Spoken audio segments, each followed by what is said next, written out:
दरम्यान दौऱ्यामुळे रुग्णांना त्रास झाल्याची बातमी समजताच उपमुख्यमंत्री अजित पवार यांनी अधिकाऱ्यांचे कान टोचलेत। माझ्या कामाचा अजून इथल्या लोकांना अनुभव नाही, इथून पुढच्या दौऱ्यात सर्वसामान्यांना कुणालाही त्रास होता कामा नये अशा सूचना अजित पवार यांनी जिल्हाधिकारी आणि आरोग्य अधिकारी यांना दिलेल्या आहेत।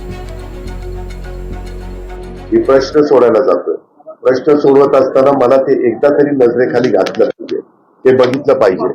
आम्ही कधीच कुणाला सांगत नाही की बाबा आमच्यामुळे इतरांना त्रास द्या। मी तर नेहमी म्हणतो की आम्ही लोकप्रतिनिधी, जनतेचे सेवक आहोत।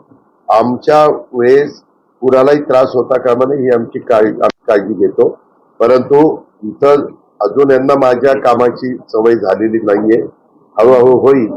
त्यामध्ये मी त्यांना सांगेन, आता जिल्हाधिकारी, मुख्य कार्यकारी अधिकारी, SP सगळ्यांनी याची नोंद घ्या। मी इथं कुठेही व्हिजिट द्यायला जातो तर आपल्या व्हिजिटमुळे तिथल्या पेशंट लोकांना, तिथल्या नागरिकांना, तिथल्या सर्वसामान्य माणसांना कुणालाच त्रास होता कामा नये।